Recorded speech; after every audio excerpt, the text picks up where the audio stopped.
Hello everyone, this is Chloe McGee and I am an interactive media student and this is my first tutorial.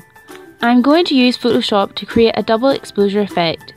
This is originally a technique applied by photographers using nothing but cameras to blend and merge two different photos together by exposing the film in the different photos.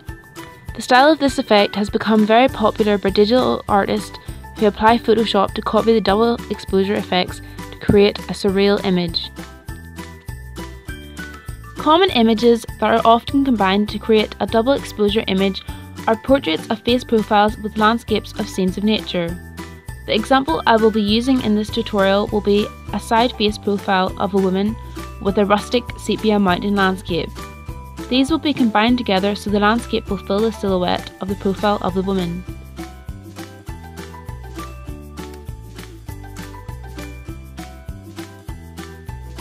The first step is to find a suitable face profile picture that is in colour, preferably one with a white background or clean solid colour, as this will make things easier when it comes to editing. Make sure to save this photo and then take it into Photoshop.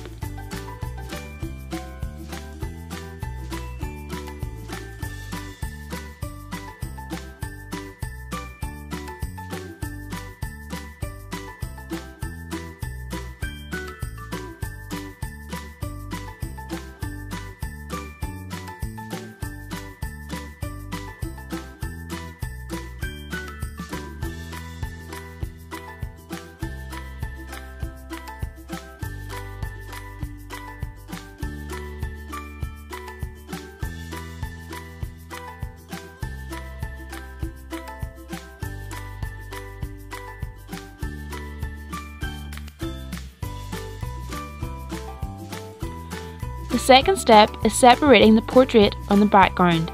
The easiest way to do this is going onto the channels and finding the one with most contrast. You then drag it into the new layer icon to duplicate the channel with the most contrast.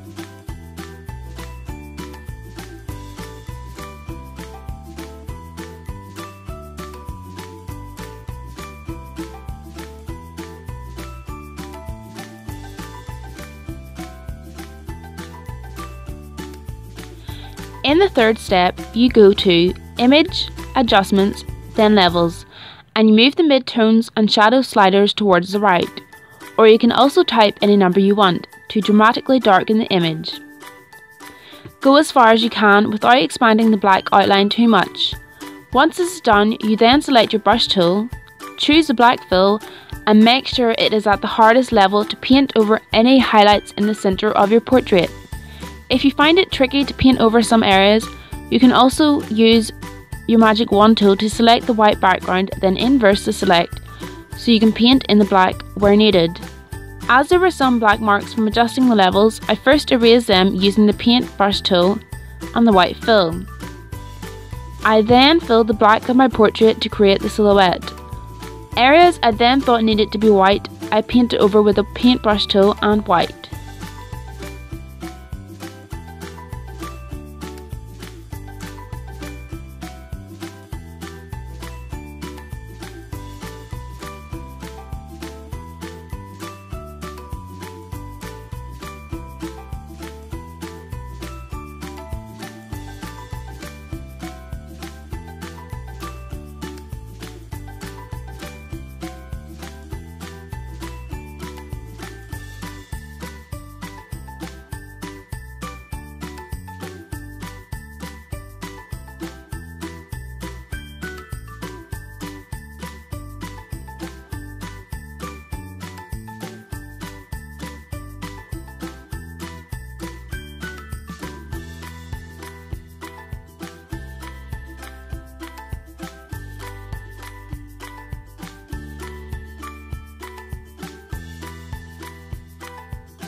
In the fourth step, you then click back onto the RGB channel and then click Control and click on the duplicated channel thumbnail to load the selection. I have not included the full process in the video, but once inversing your picture, you should be able to drag the white onto the new layer to leave your portrait separate, or if needs be, use the paint bucket tool or paintbrush tool to fill a new layer with white, as long as your portrait no longer has a background on the same layer.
The fifth step is finding an appropriate landscape image you want to fill your silhouette with. If you have an image already, simply bring it into Photoshop. Resize the landscape image so it fits your portrait size, then make sure your landscape is at the top of the layer stack. Then click Control and click the thumbnail of the portrait image and apply a layer mask to clip the landscape image. Unlink the mask with the layer by clicking the chain icon. Select the landscape layer thumbnail and go to Edit, then transform to scale and position the landscape independently to find the best composition.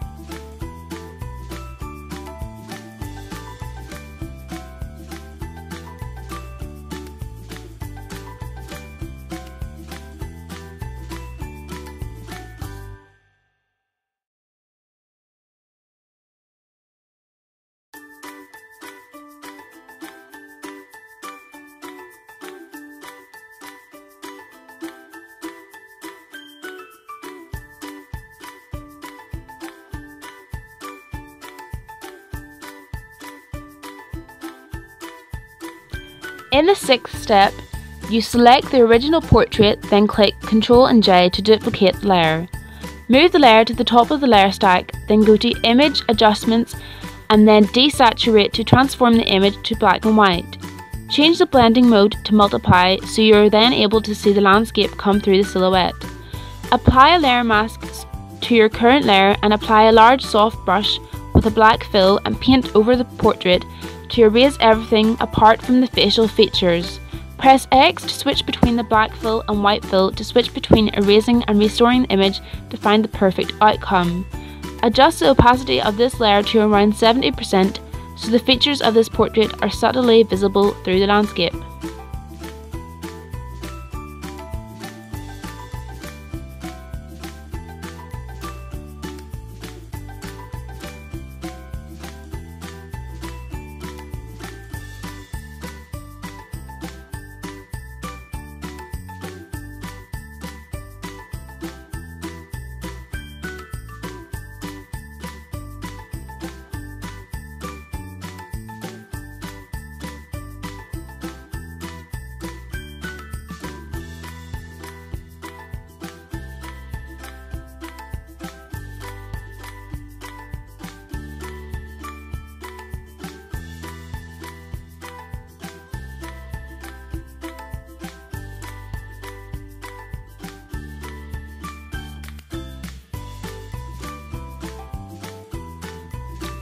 The seventh step involves deselecting the layer mask and applying the eyedropper tool to choose a colour from the image and brightening the colour up by using the colour picker.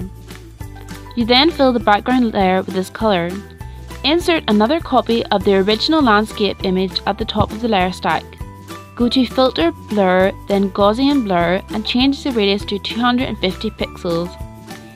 Apply a layer mask and then erase away this layer using a black fill so the portrait can then be seen again.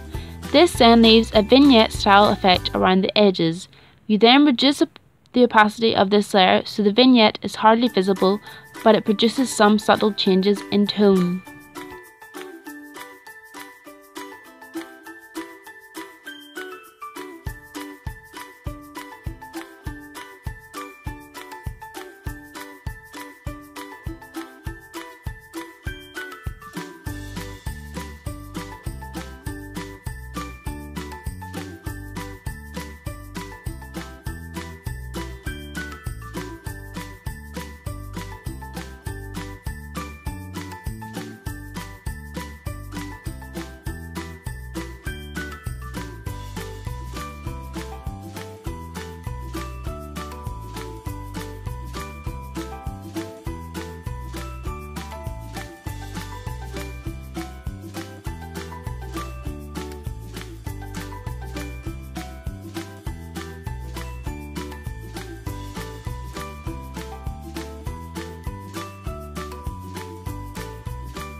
The final and 8th step is finishing off the effect by applying a levels adjustment layer and adjust the highlights and shadows to increase the contrast to bring out the details of the image.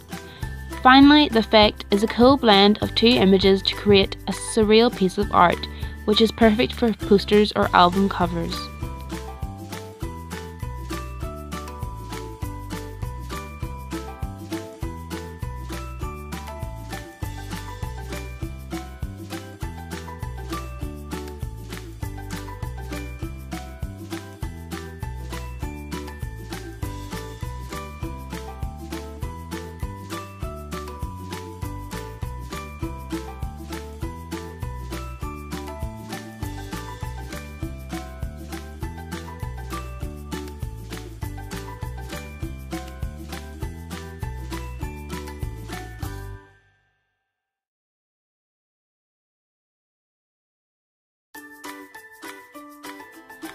Thank you very much for watching. I hope you enjoyed my tutorial and are now able to recreate a double exposure effect image of your own.